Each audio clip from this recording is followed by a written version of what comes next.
Greetings, everyone. This is John Contreras, and you are listening to the latest edition of Greek News on Demand. Greek News on Demand.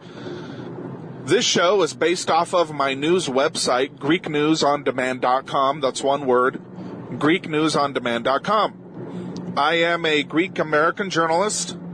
I appear both on Greek radio and Greek TV in both the United States and in Greece. I'm very well known by Greek communities, both here in the United States and in Greece, because of the work that I've been doing for Greece the past couple of years or more now. One of the TV shows that I've been appearing on is called Greek Voice with Angelo Angelatos from Florida. They are the biggest Greek TV station in North America, and they're very well known by the Greek media back in Greece. I also appear from time to time, at least once a month, roughly, on the biggest Greek radio network worldwide. It's called Halas FM out of New York, Halas FM. So I am involved with mainstream news media, no doubt. I mean, I did start off back in December of 2008 with CNN, oddly enough.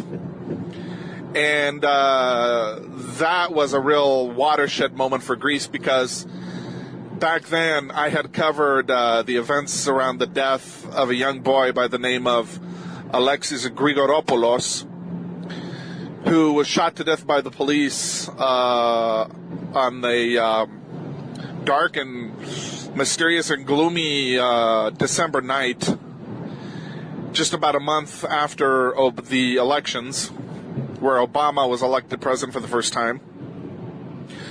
And CNN needed a reporter, so I basically became the reporter, and we ended up doing 5 live interviews, both on TV and on their online TV station network channel.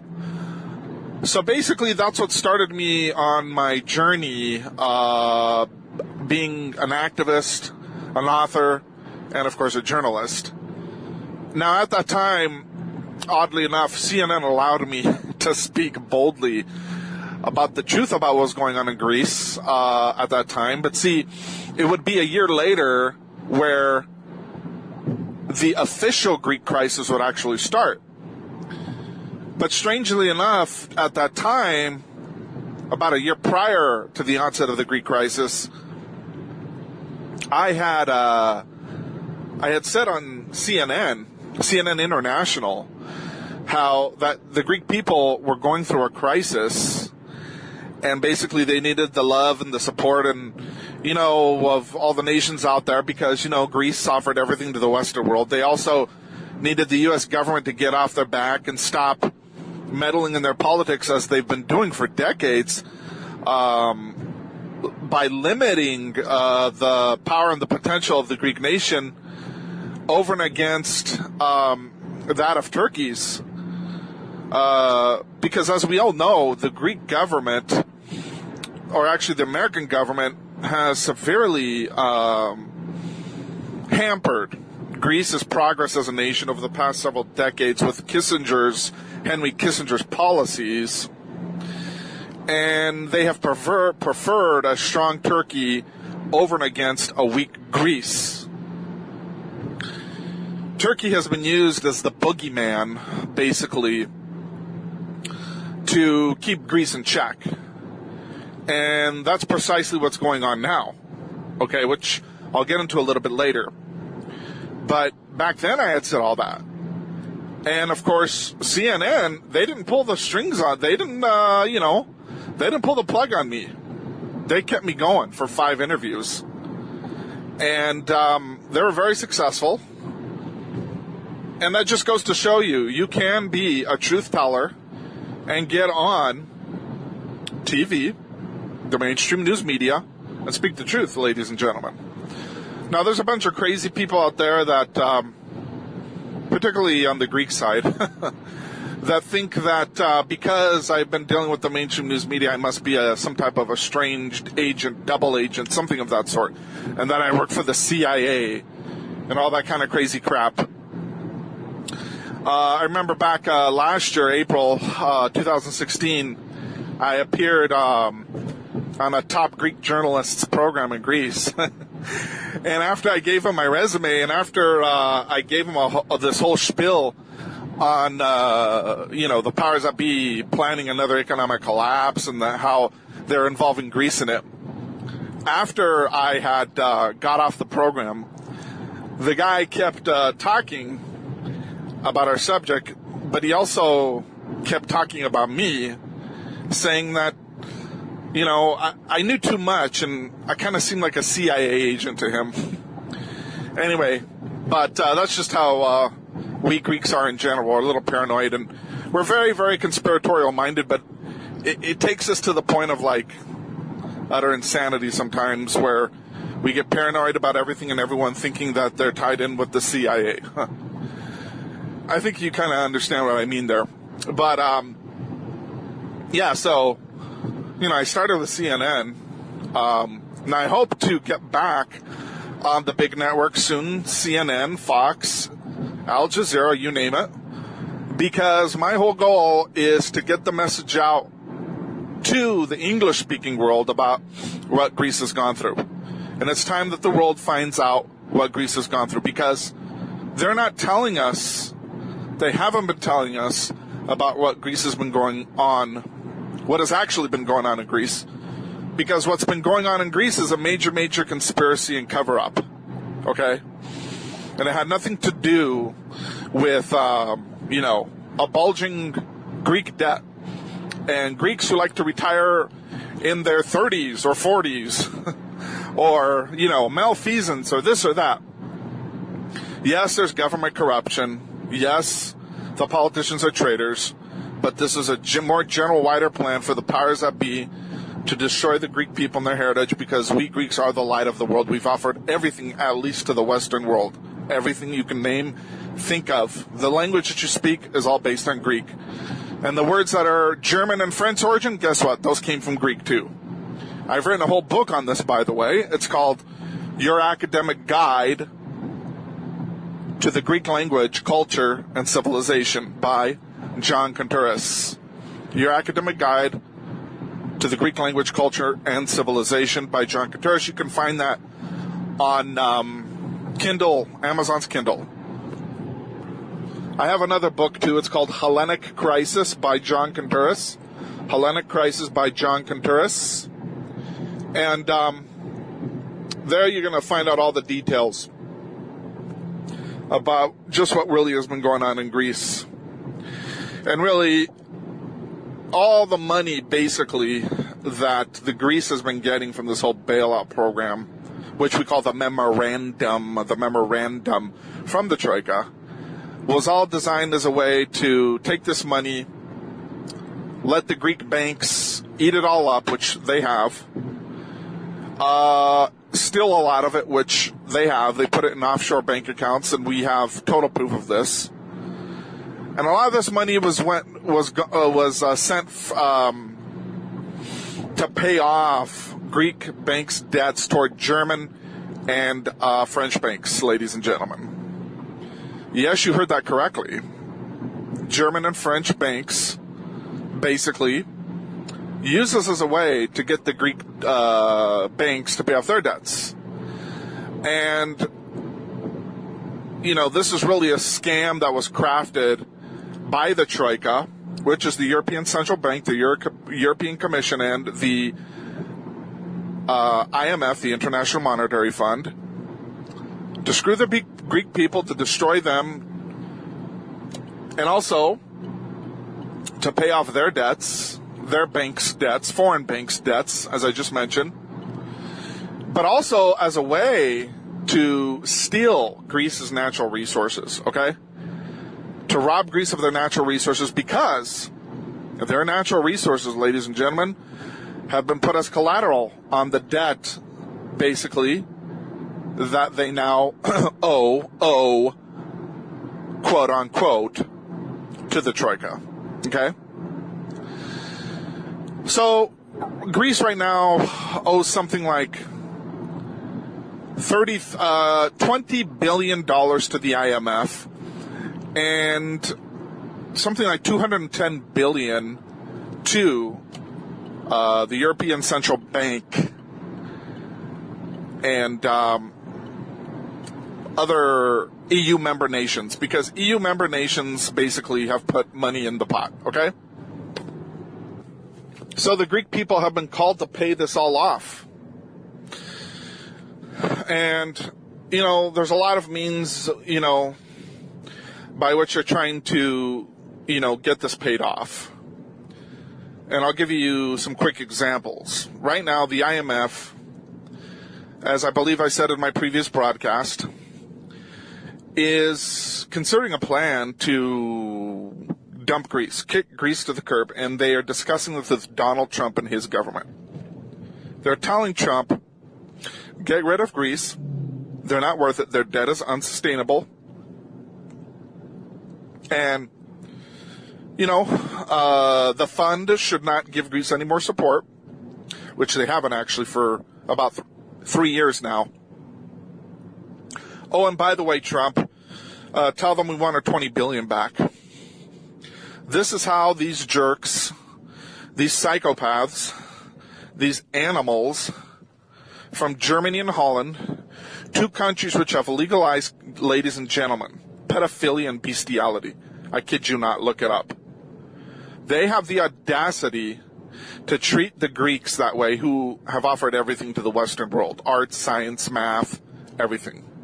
These beasts who became civilized by the Greeks, okay? It was because of the Greek Christian Byzantine Empire that these people became civilized. Now, of course, they're not civilized anymore because they're completely sold out to utter disgusting filth and to all the high ideals, quote unquote, of the European Union and so on and so forth, okay? So these animals have the audacity to talk this way about us, to us. And the Euro group leader, Jeroen Dijsselbloem from Holland, another animal, basically just said yesterday that if the IMF decides to pull out of Greece, then guess what? Holland and its support will pull out too. I mean, these people who have raped and robbed Greece now don't give a flying you-know-what for Greece, and they want to pull out, and they want to take off basically with all the spoils.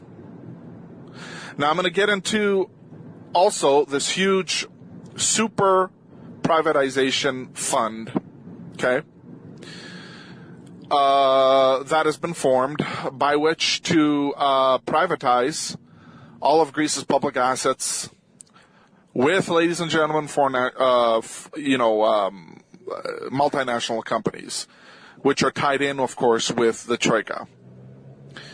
And they're going to basically now sell off, which it's already been in the process, but they're going to sell off Greek public assets to pay back the Greek debt. Okay? This is utterly insane. It's not necessary.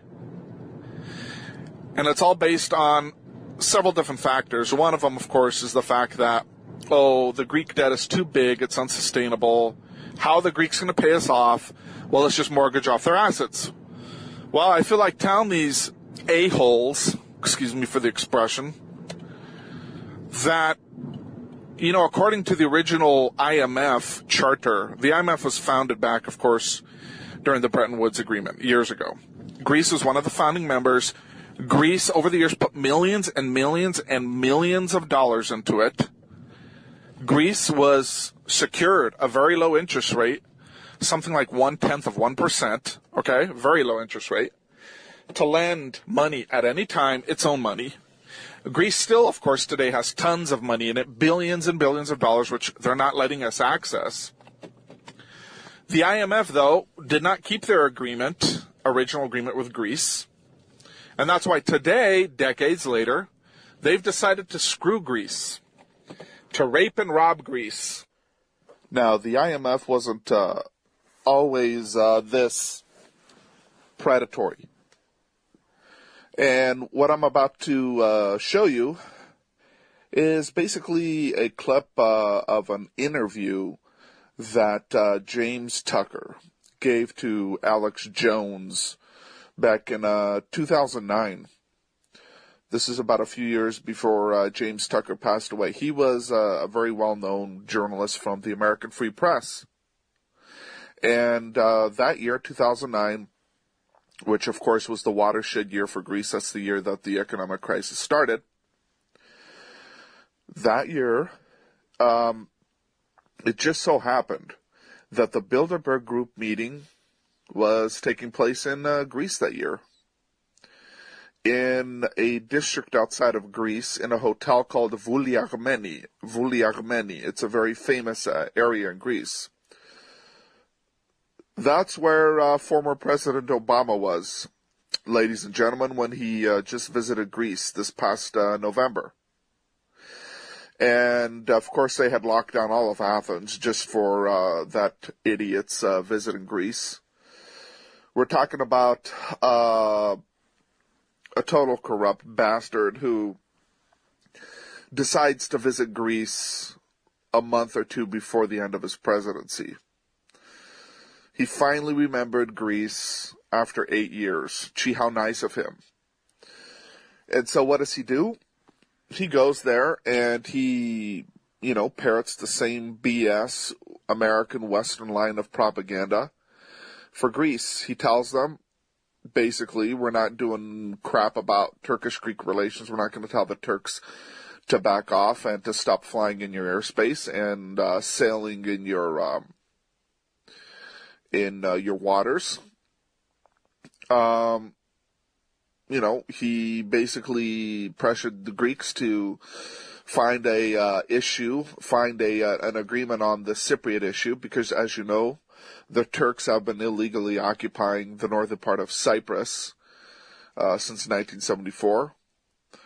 Just the same line of BS propaganda. That's what Obama basically threw at Alexis Tsipras, the Greek prime minister, who is a complete incompetent buffoon, and of course he can't do anything for Greece because he's bought and paid for too by special interests. He himself is a Freemason. In October 2015, according to reports, when he was in Washington at that time, Obama initiated him into Skull and Bones with the rest of their fellow bonesmen over there. And when Obama had gone to Greece in November last year, there were also reports again that both of them participated in some type of Freemasonic, strange type of a ceremony close by the presidential palace there in Greece. So, so it's not like really, Mr. Alexis Tsipras is there to really do anything for Greece. He's there to just keep up the pretenses. That's what he's there to do. And, of course, when Obama was there, he told Tsipras that, the establishment in America did not want them to touch a case again there in Greece, a legal case called Patheas Vodafone, and it has to do with the fact that some Greek intelligence agents basically there in Greece have for years been uncovering the conspiracy against Greece, and it all started in about 2005, whereupon a top intelligence agent by the name of Kostas Aggelakis uncovered a huge fraud ring within the Greek intelligence there in Greece, where at the time George Papandreou, who would become, of course, the prime minister in 2009, who is the head of the Socialist Party PASOK, which, by the way, has destroyed Greece on all fronts for the past 40 years. He, in conjunction with the U.S. government, the State Department, and Israel, basically were pilfering information from Greek intelligence, which had to do with the secret information that the Greek prime minister receives from his staff, and of course his staff works together with Greek intelligence. Now, Greek intelligence is there to serve, of course, the government, the prime minister. But what these bastards were doing is they were stealing his information and using it basically against him. Because, of course, they had moles on the inside. They had basically their own, let's say, intelligence agents who were basically feeding them this information, which is completely, of course, illegal. And, they should be in jail, these people, but they're not. So this gentleman, Kostas Agalaikis, first uncovered this, and he basically, became a whistleblower and brought this to the attention, of course, to the heads of Greek intelligence. And nobody wanted to deal with it because, these people were in on this whole scam. And the prime minister at the time was Kostas Karamanlis, from the very famous Karamanlis family. His uncle, years prior, was Greek prime minister several times in Greece. Another total New World Order sellout. When the military junta fell in 1974, the United States government and Henry Kissinger paved the way for this guy to become the Greek prime minister at that time. And the issue, of course, with that is the fact that the U.S. government and Israel were behind the overthrow of the Greek military dictatorship at the time. And, there's been a lot of people over the years, Greeks and non-Greeks, who have said that, the military dictatorship, though, was evil because it was a military dictatorship and it oppressed, quote-unquote, the people. Nothing could be further from the truth. Because, let it be noted, Greece has only survived as a nation and as a people for thousands of years, when it had a very strong, powerful man ruling over it with a very strong military presence. Greece has only thrived under such circumstances when it was, either when it was with, of course, let's say, for example, the military generals who ruled Greece during, ancient times like Pericles, or Alexander the Great, right? Of course, you had the Greek Christian Byzantine Empire, which I've mentioned many times on this broadcast, which, that lasted over 1,000 years. We ruled the world. And there was many other nations under our fold who, became, in effect, Greek when they came into the empire because they became Greek Orthodox and they also learned the Greek language. That's essentially what we did with the other nations at that time. And there were many other nations, many other peoples that came basically under the fold of the Byzantine Empire. So, that's basically real Greece. That's when the Greek people thrived and were great and accomplished great things, is when they had a system of discipline over them and they had a strong, powerful ruler over them. Nowadays, of course, in the past 40 plus years, Greece has not had that. They've had a bunch of bubbling idiots, most of which were crypto Jews. They're actually Jewish. Of course, Freemason. And, of course, they've sold out Greece to the New World Order. And that's the reason why Greece is in the situation that it is in for decades now. So, Mr.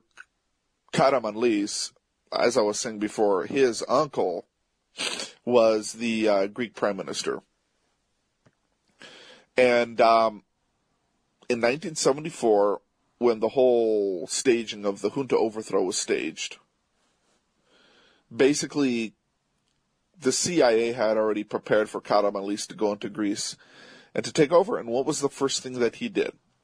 Oh, he restored, democracy for everyone. Well, here's what he did.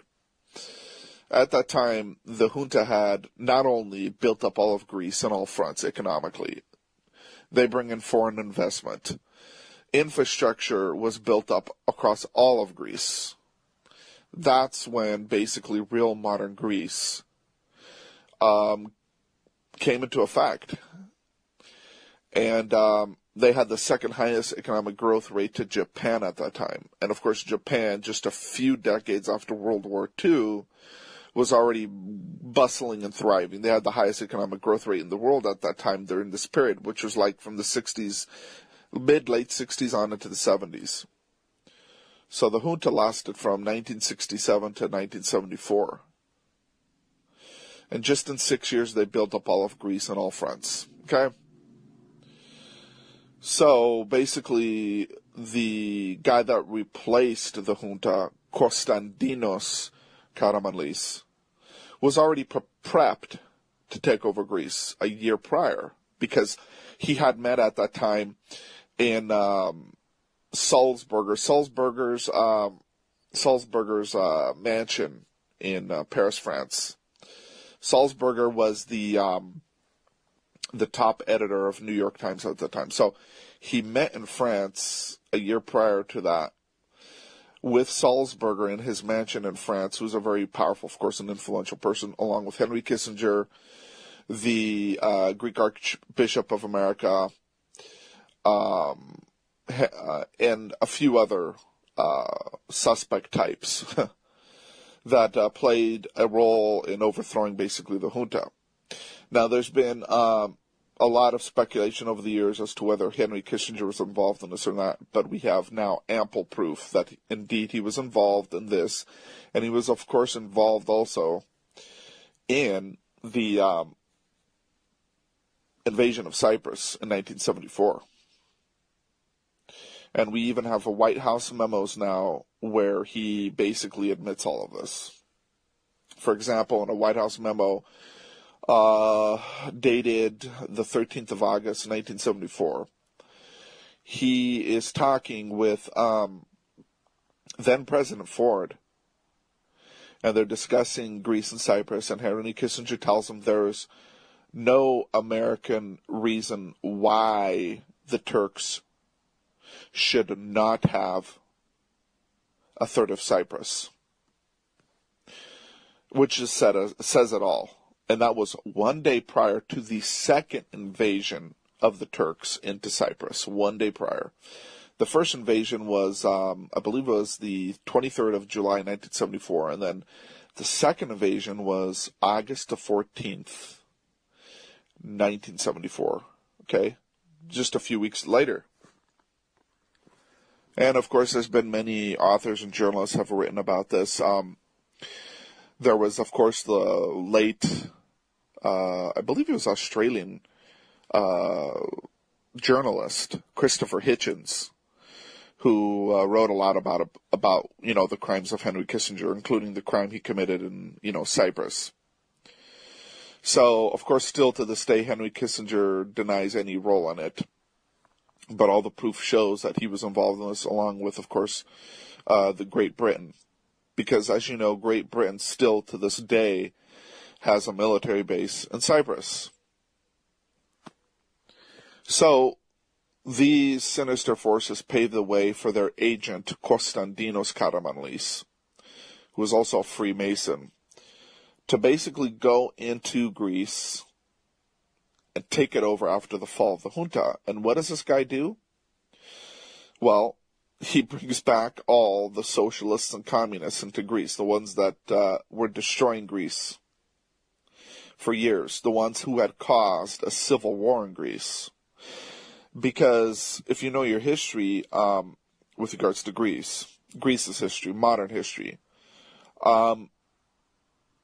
during World War II, not only was Greece up against, of course, Hitler and his forces, but they were also dealing with a civil war at that time. The royalists were battling, of course, the communists, and this civil war lasted up until about 1951, okay? And the communists caused a lot of damage, a lot of harm in Greece. I mean, think about it. Here you are, a Greek patriot, you're trying to save your country, let's say from, Germany. But at the same time, you're having to deal with the communists. Now, the communists, of course, as it has come out, supported Hitler at the time and the Third Reich. So, Anyway, but that's another issue. But you know, that's basically a reality with regards to Greek history. So this guy Kostas Karamanlis, who was supposed to be the ethnarch, okay, the huge, national leader of Greece, this great conservative leader, okay. In reality, he was an agent of basically world Judaism. He was a high-level Freemason. He introduced Greece, of course, to the New World Order when he took over in 74. He was also a secret communist for years. And that's something that a lot of people need to come to grips in reality with, that a lot of the so-called conservatives out there in politics today, they're nothing more than agents of course, Judaism, because everyone serves the high, powerful Zionist Jews today. But they're not really conservative at all. They're communists, okay, to a degree.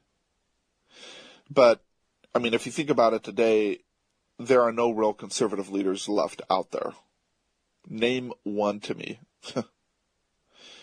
Because most of the Republicans now, they agree with the Democrats on all the major issues of the day. I'm not just talking about social issues. I'm not just talking about fag marriage. I'm not going to call it gay marriage, because the word gay, of course, is just basically cover for homosexuality, for faggots. Now, if people have qualms with that phrase, all that is just a slang term from Britain for a homosexual. And, they're not going to...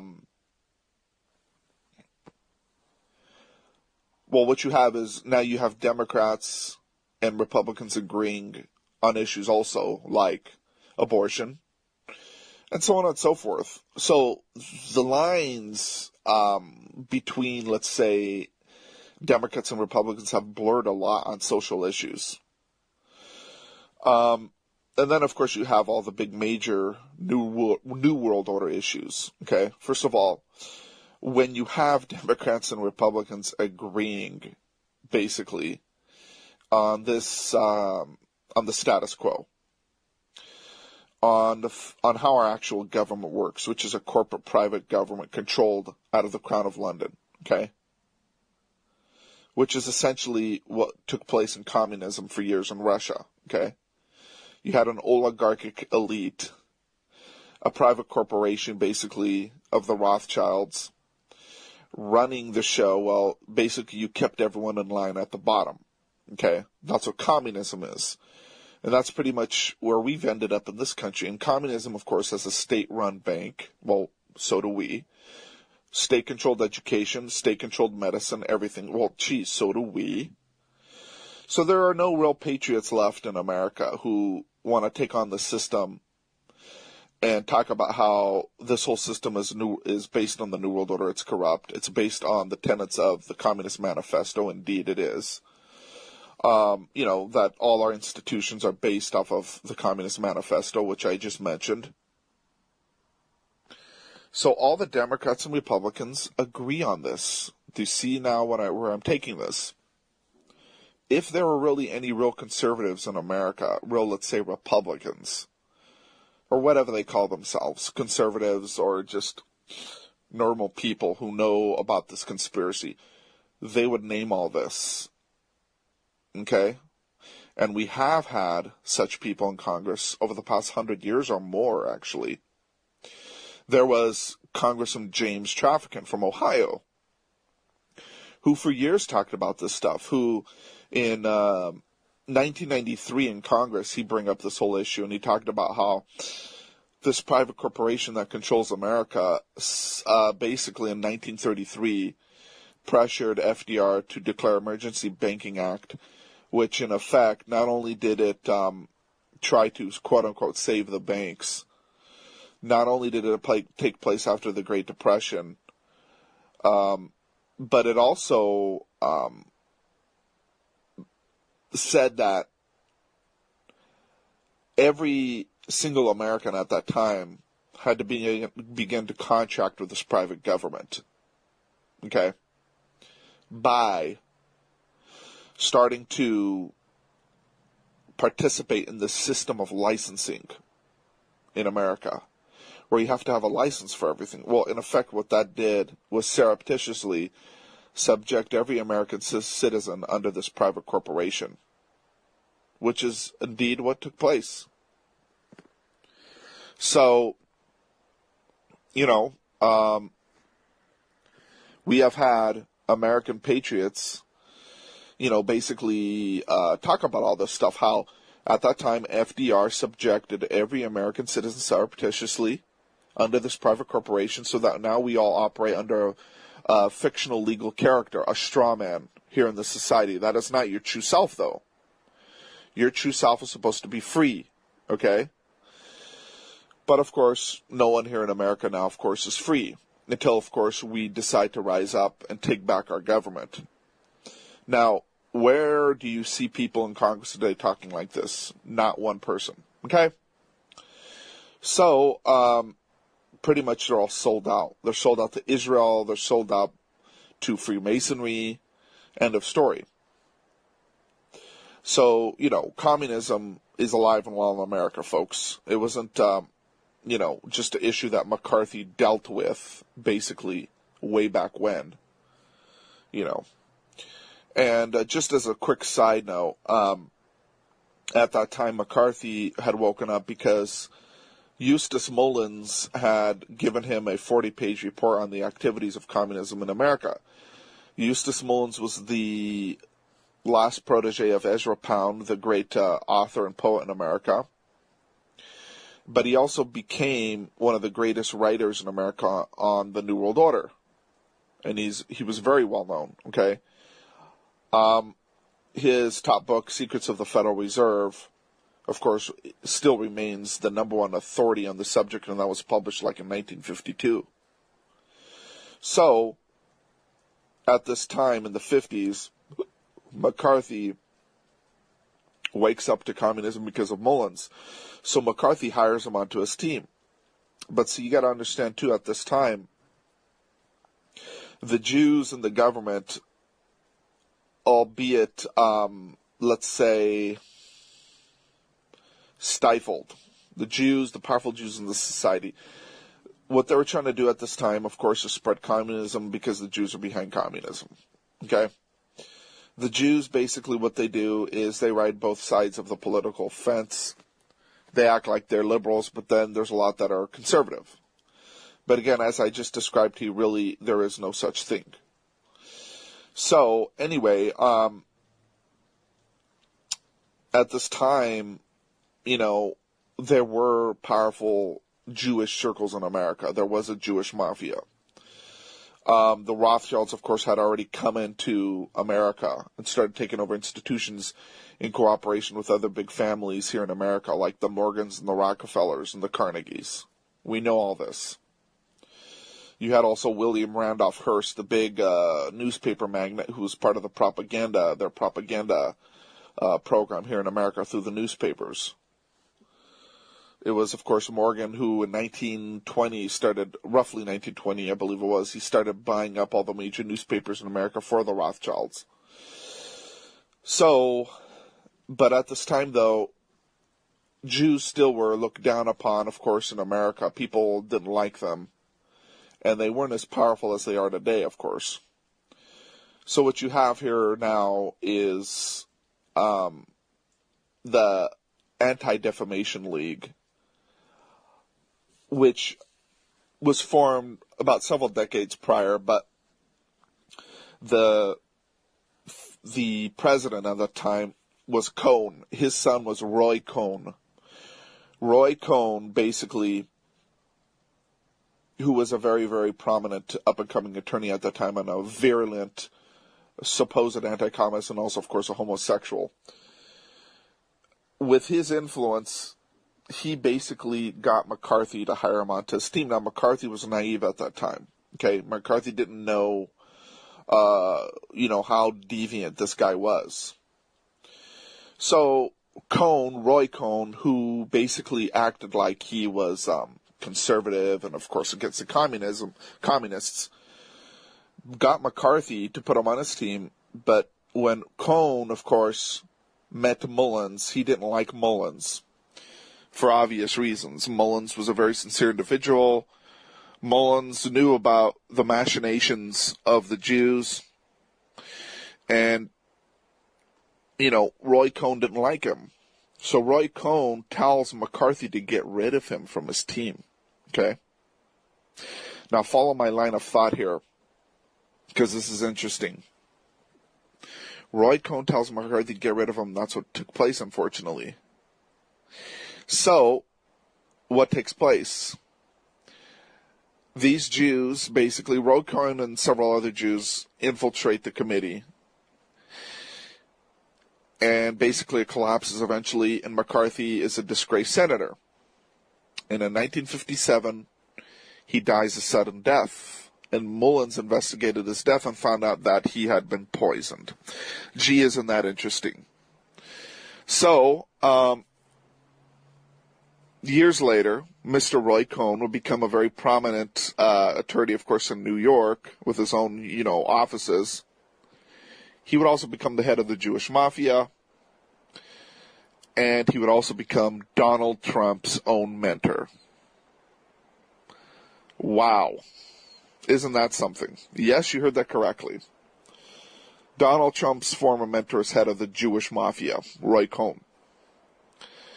Now, about 10 years ago, a member of my family met Eustace Mullins for the first time in his home in Virginia, in the old folks' home, actually, where he was staying in Virginia. And they hit it off. This member of my family was able to do several interviews with him.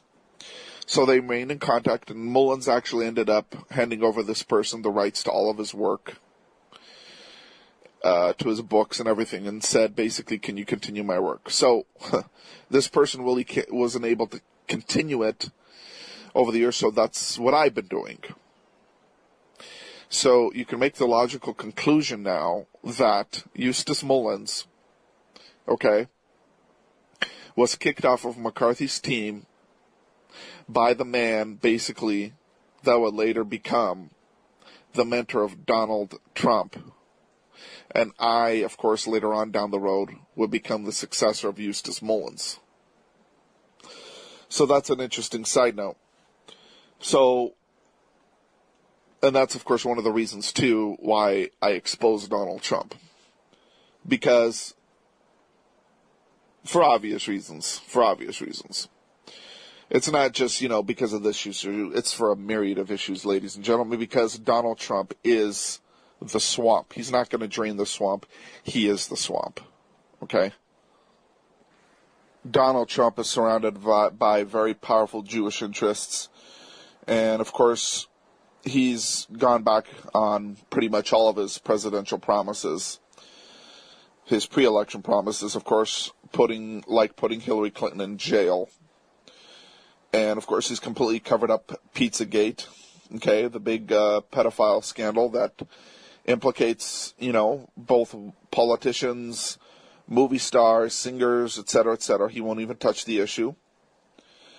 Of course, he said he would battle the big banks like Goldman Sachs, George Soros, this and that. When in reality, he's got these people in his cabinet now. For example, Steve Mnuchin is now, of course, the Treasury Secretary. And Steve Mnuchin is a former Goldman Sachs executive and, of course, a longtime George Soros associate. Now, you have a bunch of idiots out there who are saying, oh, no, he's got to have his enemies close with him so he can study their moves. I mean, what retarded nonsense is this, honestly, seriously? What kind of twisted logic is this, that I need to make a deal with the devil so that I can basically, infiltrate his camp or glean information from him? I mean, that is such twisted logic. I can't believe people actually think that way, but it's just indicative of how hypocritical and how many, of course, how hypocritical all of these pseudo-patriots are out there who want to have their cake and eat it too. That just makes no sense. Okay? That's just a slang, like saying, I want to put the fox in charge of the chicken coop. Okay? People out there, they either need to get real or just shut up. So anyway, going back to Greece, as I was saying before, in 74, Konstantinos Karamanlis, the pseudo-ethnarch, takes over. And he begins, of course, to bring back liberty and freedom in Greece, quote unquote. Okay? And then what you have is this period in Greece for about at least 40 years now, where you have basically pseudo-conservative, socialists and communists now running the show in Greece. Okay? And these idiots have destroyed the beautiful, wonderful Greece that we've always known, have basically run it into the ground, have destroyed it culturally, spiritually, religiously, and of course economically. And that's the reason why Greece is in the position it is today, is because of these fools.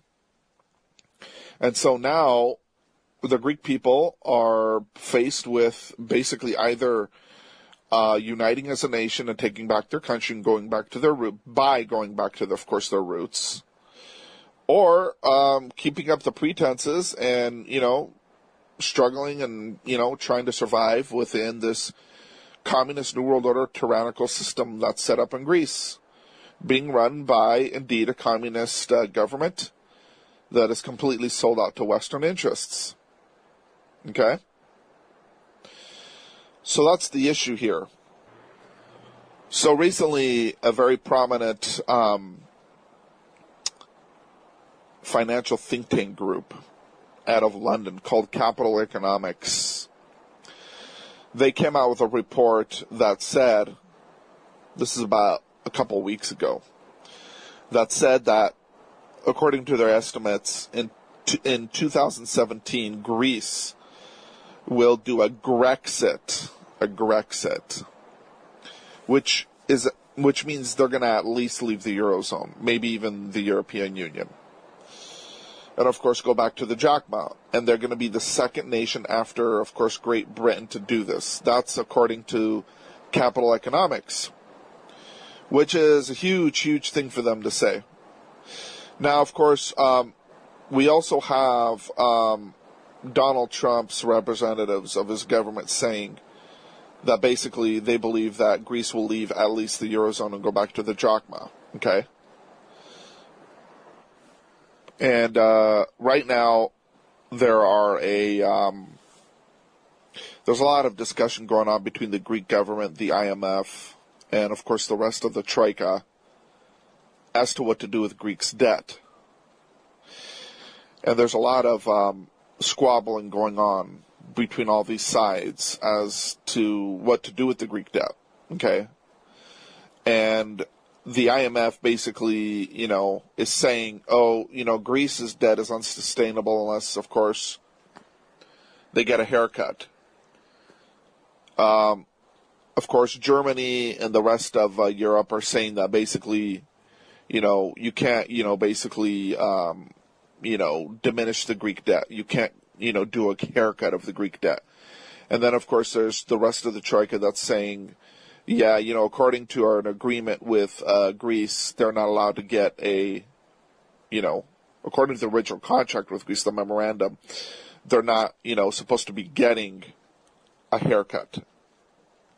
Now, back in 2010, the IMF had offered the then Greek government of George Papandreou, okay, the guy who I mentioned earlier, who replaced Kostas Karamanlis in 2009, okay, after Karamanlis was basically overthrown.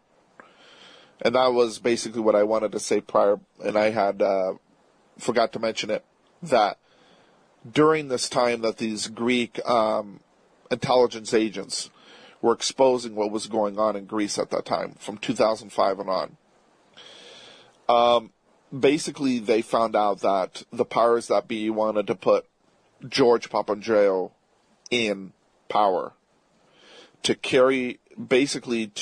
lead Greece into a new era, which is indeed what took place. And according to reports, the Rothschilds actually, in 2009, had gone to that Bilderberg meeting in Greece, and they told Karamanlis he would step down, and then Papandreou would replace him. Okay, I kid you not.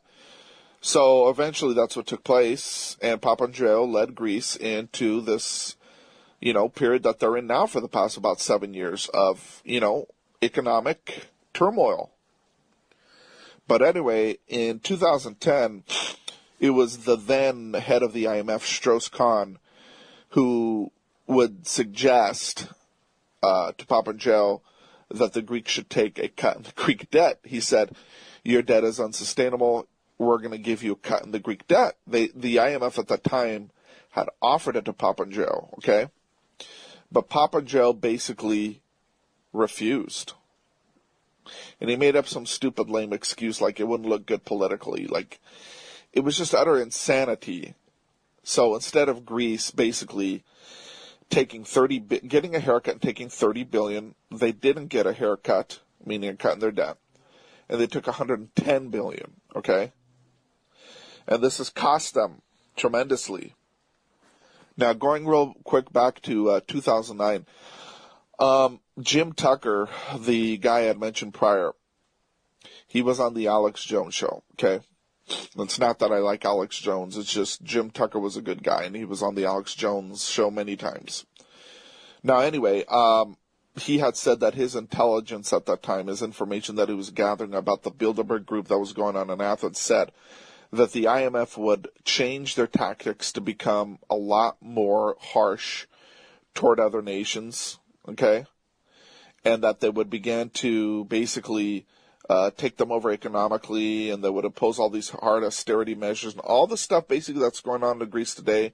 It was decided at Bilderberg Group at that time in 2009, okay? And not just in Greece, in the Ukraine and in other nations. So, anyway, but in 2010, Strauss-Kahn tried to give them a haircut, but the Greek government wouldn't accept it. And now today, there's a lot of basically turmoil going on with Greece's finances, with the situation with their finances, over the debt. And, there are people that are talking about it, and then there are people that are saying, everyone's talking about it, but it's just, there are some that are for it and then some that are against it.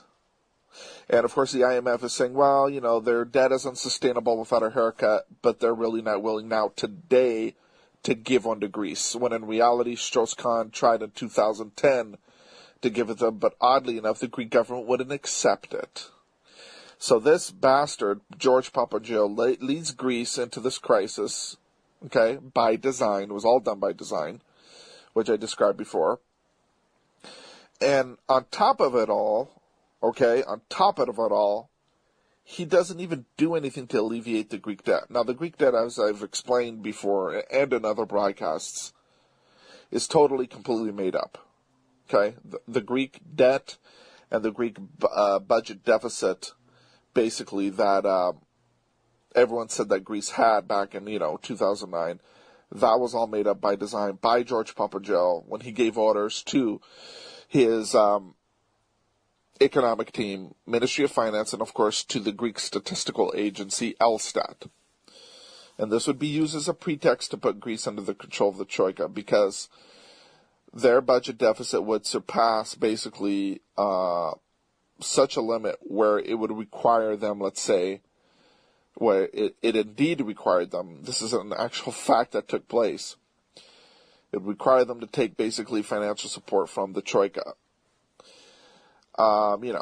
This is the reason why Greece is in the situation that it is in today, because of that, basically, the manipulation of their numbers. And of course, whistleblowers out of the Greek Statistical Agency have come out since then and said that the then head of the Greek Statistical Agency, Andreas trying to remember his last name,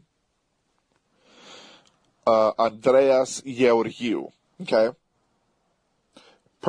Told them to purposely manipulate the numbers to be used basically as a pretext for Greece to go under the financial control of the Troika. It was all done by design. It was all made up.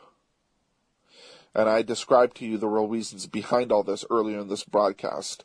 Now, this guy, Andreas Papandreou, is wanted by the Greek Justice Department. But see, there's an issue. They can't prosecute him because he's here in the United States. in Washington, D.C. You see, the U.S. government has awarded this individual for the evil that he has done to the Greeks. We're talking about a guy who was with the IMF 25 years prior, okay?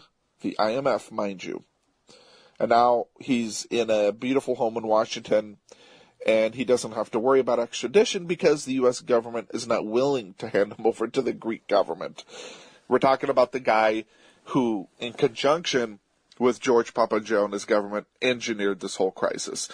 If this individual, Andreas Papageorgiou, had never handed over, basically, Greece's, had never ordered his employees to manipulate the data, okay, then Greece would never have required, basically, a bailout. So, really, at this time, you have the Greek government making up this whole $300+ billion debt, along with this 4% to budget deficit. Okay, they made that all up at that time. It was all garbage. And I've reported on this. I've written a whole book about this, Hellenic Crisis, with John Contreras. By the way, if you'd like to see my personal website to learn more about me and to learn about how you can find these books, you can go to my website, johncontreras.com. That is spelled John, as in Nancy, Koun, as in Nancy, T as in Tom, OURIS.com. That's JOHNKOUNTOURIS.com. And there you can find more about me, the work that I do for Greece. My book will thoroughly enlighten you on this whole topic. You will enjoy it. Of course, there's my other book, Your Academic Guide to the Greek Language, Culture, and Civilization. And there you can learn about, the true history of ancient Greece. You can learn about the mysteries of the ancient Greek language. You can learn about the wider, more general conspiracy against the Greek people that has been going on, not just, let's say, the past 7 years, but actually for hundreds and hundreds of years by the powers that be. We're talking about not only the Ottoman Empire, but also the black nobility from Venice, which is basically was the proto-New World Order at that time, and that would it would eventually devolve into the New World Order system that we have today. And, of course, Henry Kissinger wrote his whole thesis in Harvard on, of course, Venice. So you can learn all that in my books. This is John Contreras signing out for Greek News on Demand. Thank you so much for listening.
You are listening to UCY.tv. Why don't you stick around for more awesome